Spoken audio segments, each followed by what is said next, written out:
I've dated a lot of guys, and this is kind of sad, but a lot of them have turned out gay, like they've come out after we've dated. It's scary. I meet them and I'm all excited because I'm like, oh my God, Alexandra!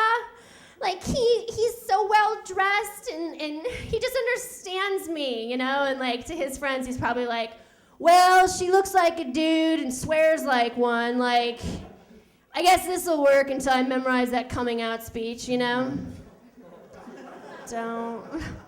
Slowly. It's like, I don't want to mess that one up. I don't know what it is. It's like the train runs express to Gay Town after it stops in Jocelynville. They get out and like have the vacation where they're like, no, I think I get it. I think I get it now. I am not, I don't like women. Thank you, Jocelyn. I'm like, no, why? Every time I go out with my friends, like my friends think it's really funny. It's like the big joke that I get like the creepiest dudes at the bar. They're like, oh, watch out, Joss, there's a creep over there. Like, look out. I'm like, it's funny, it's my life.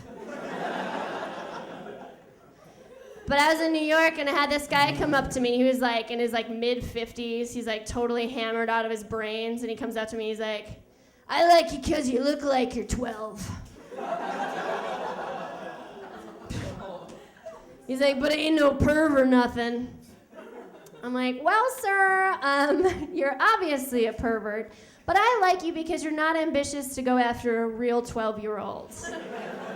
Good news for you, I happen to date lazy creeps. What do you say? Let's make some mistakes. I drink a lot. I drink way too much because if I don't, I shake.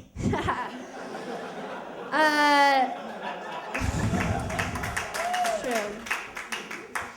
But something weird happens to me. I don't know if it happens to you guys. When I get drunk, I get really rich.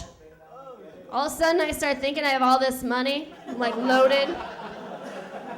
Totally broke. I go up to the bartender and I'm like, hey, put everything on my tab. Don't let anybody pay for nothing. I got this one. It's like the credit card I applied for because I actually needed the free t-shirt that they offered with it. Like, that's...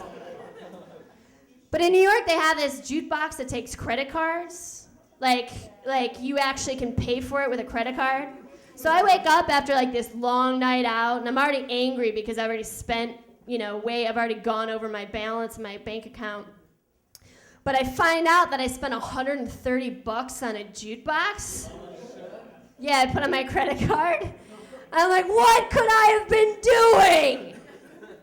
I wanted to call a woman that worked at the jukebox place. Like, she would, like, this actually would be something. Like, in my head, I'm like, I know what I'll do. I will call and demand to know what happened. So I call up the thing, and I'm like, I would really like to know how $130 happened. And she's like, all right, let me break it down for you. We've got 33 plays of Living on a Prayer. Is that you? I'm like, yes. 22 plays of Brass Monkey back to back. I believe you paid extra to make that keep playing every time. And then we have a couple plays of Wind Beneath My Wings here at about 4 o'clock in the morning. Is that you? I'm like, I'm sad and lonely, I promise. Please don't tell anyone about this conversation. Click boot!